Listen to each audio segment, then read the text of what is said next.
Inter పరీక్ష ఫలితాల్లో కర్నూలు ప్రభుత్వ జూనియర్ కాలేజీల విద్యార్థులు తమ సత్తా చాటారు. కార్పొరేట్ కాలేజీ విద్యార్థులకు తాము ఎందులోనూ తీసిపోమంటూ తమ ఉత్తమ ఫలితాలతో నిరూపించారు. కర్నూలు బిగ్ క్యాంపులోని ప్రభుత్వ జూనియర్ కళాశాలలో బైపీసీ విద్యార్థిని ఎడిద రాణి 986 మార్కులు సాధించగా ఎంపీసీ విద్యార్థిని కుందన 982 మార్కులు సాధించి టాపర్గా నిలిచారు. విద్యార్థుల విజయంపై తల్లిదండ్రులు హర్షం వ్యక్తం చేశారు. దీనిపై మరింత సమాచారాన్ని మా కర్నూలు ప్రతినిధి ధర్నీ కిషోర్ అందిస్తారు. విడుదలైనటువంటి ఇంటర్ పరీక్షా ఫలితాల్లో ఇటు కర్నూలు జిల్లా వ్యాప్తంగా కూడా మంచి రిజల్ట్స్ నమోదైన నేపథ్యంలో ప్రభుత్వ జూనియర్ కాలేజీల్లో కూడా అత్యద్భుతమైన ఫలితాలు వచ్చిన పరిస్థితి కనపడుతుంది. ప్రస్తుతం మనం కర్నూలు బి క్యాంప్లోని ప్రభుత్వ జూనియర్ కళాశాలలో ఉన్నాము. ఇటు ఎంపీసీ బైపీసీలో కూడా అత్యుత్తమమైన స్కోర్లు సాధించి విద్యార్థులు మేము కార్పొరేట్ విద్యార్థులకు ఏ విధంగా తీసిపోము అంటూ వారి యొక్క ప్రతిభను చూపించిన పరిస్థితి. మనం ఇప్పుడు ఆ కళాశాల ప్రిన్సిపల్ అండ్ విద్యార్థులతో ఉన్నాము. మేడం చెప్పండి, ఈ యొక్క విద్యార్థులకు ఎవరెవరికి ఏమేమి మార్కులు వచ్చాయి, గ్రూప్ల వైజ్గా ఎలా ఉంది పరిస్థితి?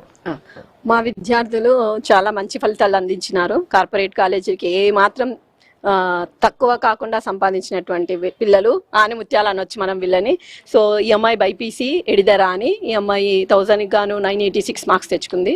అలాగే కుందన సాయి అనేటువంటి ఎంపీసీ స్టూడెంట్ ఈ అమ్మాయి 982 మార్క్స్ తీసుకొని వచ్చింది. అలాగే ఇషిత చెప్పమ్మా 914 మార్క్స్ వచ్చినాయి. మనకి హెచ్ఈసీ అబ్బాయి ఈరోజు రాలేకపోయినారు. సో వీళ్ళందరూ కూడా ఈ అబ్బాయి ఎంపీసీ 968 మార్క్స్.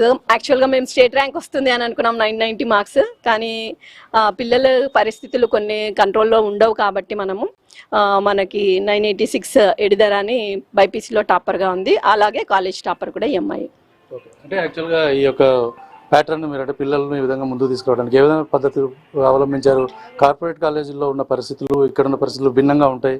పిల్లల మానసిక పరిస్థితి ఎలా ఉంటుంది, వారిని ఎలా కంట్రోల్ చేస్తారు?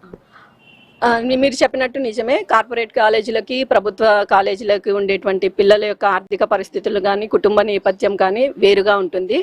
అయితే పిల్లల దృఢ సంకల్పం ఉంది, అలాగే వాళ్ళ పాఠాలు చెప్పేటువంటి లెక్చరర్స్ కూడా దృఢ సంకల్పం కలిగి నా బిడ్డలాగానే ఈ పిల్లలు అనేటువంటిది మా లెక్చరర్స్కి అందరికీ ఉంది. కాబట్టి నా పిల్లలకైతే నేను ఏ విధంగా పాఠాలు చెప్పుకుంటాను అనేది ఈ పిల్లలకు కూడా చెప్పినాము.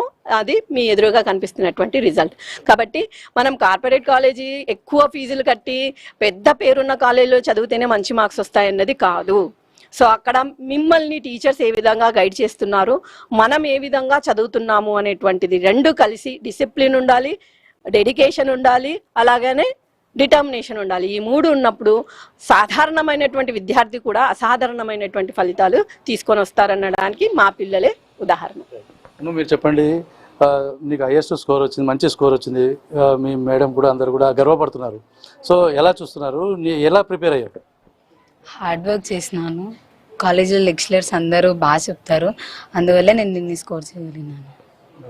అంటే మీ ఇంటి నేపథ్యం ఏంటి, మీ అమ్మ నాన్న ఏం చేస్తారు, నువ్వు ఇది చదువుకున్నావు, ఇంకొంచెం ప్రోత్సాహం ఉంటే ఇంకా అంటే హైయెస్ట్ స్కోర్ వచ్చే అవకాశం ఉండిందా?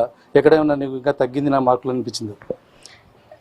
మా మమ్మీ మా డాడీ అంతగా ఏం చదువుకోలేదు. వాళ్ళకి నేను చదువుకోవాలని ఆశ ఎక్కువ. మా డాడీ బాగా చదివిస్తాడు, అందువల్లే నేను ఇది స్కోర్ చేయగలిగినాను. అంటే నీ ఎక్స్పెక్టేషన్ ఎంత ఉంది? నేను అనుకున్నాను 990 అనుకున్నాను. మా కాలేజ్ వాళ్ళందరూ అదే చెప్పినారు. కానీ మళ్ళీ రివాల్యుయేషన్ అట్లా చేస్తే మళ్ళీ వస్తాయేమో అని ఎక్స్పెక్ట్ చేస్తున్నాను. అదే నేను ఎక్స్పెక్ట్ చేసినాను.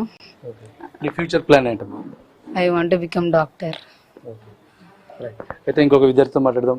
చెప్పండి, మీకు ఎన్ని మార్క్స్ వచ్చాయి, ఏంటి పరిస్థితి? 982 out of 1000 వచ్చాయి, సీనియర్ ఎంపీసీ. ఎట్లా ప్రిపేర్ అవుతుంది? మా లెక్చరర్స్ హెల్ప్ వల్ల చాలా బాగా ప్రిపేర్ అయ్యాను. సో మీ అమ్మ నాన్న అలాగే మీ టీచర్స్ అంతా కూడా గర్వంగా ఫీల్ అవుతున్నారు. ఎలా ఉండబోతుంది భవిష్యత్తు, ఏ విధంగా చూస్ చేసుకోబోతుంది? మా పేరెంట్స్ అయితే చాలా ప్రౌడ్గా ఉన్నారు. నేను ఫస్ట్ ఆఫ్ ఆల్ మా లెక్చరర్స్కి థ్యాంక్స్ చెప్పాలనుకుంటున్నాను. నన్ను వేరే కాలేజ్ నుంచి వచ్చా కూడా నన్ను సేమ్ వీళ్ళలాగే ట్రీట్ చేశారు. బయట నుంచి వచ్చింది అనేలా కాకుండా ఈ అమ్మాయి కూడా మా కాలేజ్ అమ్మాయి లాగా చాలా బాగా ట్రీట్ చేసి ప్రతి దాంట్లో నాకు హెల్ప్ చేయడం వల్లే దీనికి ఇంత సక్సెస్ అయ్యాను అని అనుకుంటున్నాను. అయితే సార్ చెప్పండి, మీరు పేరెంట్స్గా ఏం చెప్తారు? ఒక గవర్నమెంట్ కాలేజీలో ఇంత పెద్ద స్కోర్ రావడం అన్నది ఎలా ఫీల్ అవుతున్నారు? చాలా సంతోషం ఉంది, బాగా చెప్తున్నారు. వాళ్ళ లెక్చరర్స్ కానీ బాగా ఇంట్రెస్ట్గా 4:30 నుంచి 5:30 వరకు కానీ ఇక్కడ గ్రౌండ్లో కూర్చోబెట్టి చదివిస్తున్నారు. నేను ప్రతిరోజు మా అమ్మాయిని ఇక్కడికి తీసుకొచ్చి వదిలిపెట్టి ఉదయం తీసుకుపోతుంటాను. వీళ్ళ వ్యవహారం అంతా బాగా చూసి నచ్చి సాటిస్ఫై, బాగా చెప్తారు లెక్చరర్స్.